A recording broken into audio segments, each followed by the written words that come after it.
और बाल फूला फूला फूला बसाए दीवाना बसाए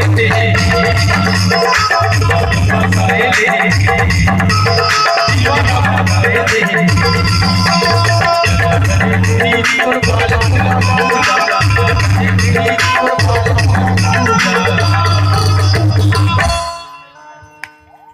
सुना बोला तो फसाए दीवाना बसाए बसाए दीवाना बसाए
तो प्यार की निशानी है। हाँ।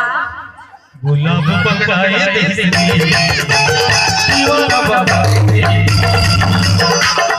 पकड़ाए देसी दीवाना बसाए और बाल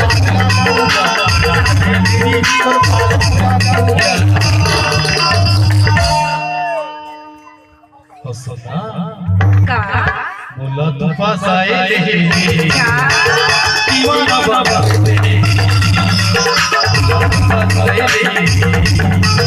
दीवाना बसाए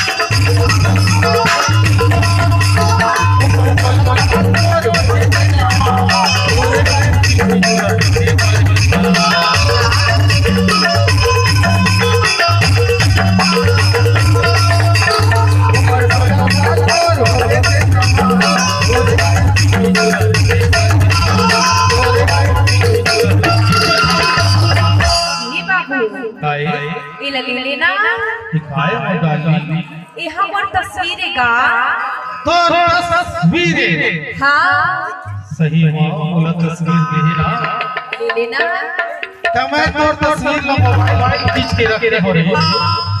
हां और ते मोरे तस्वीर ले खसा तेल ले छाती में चमका के रखे पड़ी।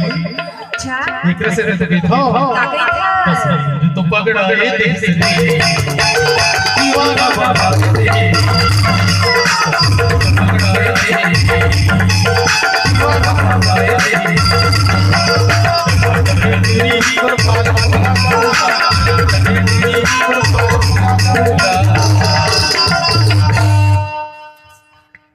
जाना था बता दो बड़ा माया हो गई है तुम संग बना हो सकता।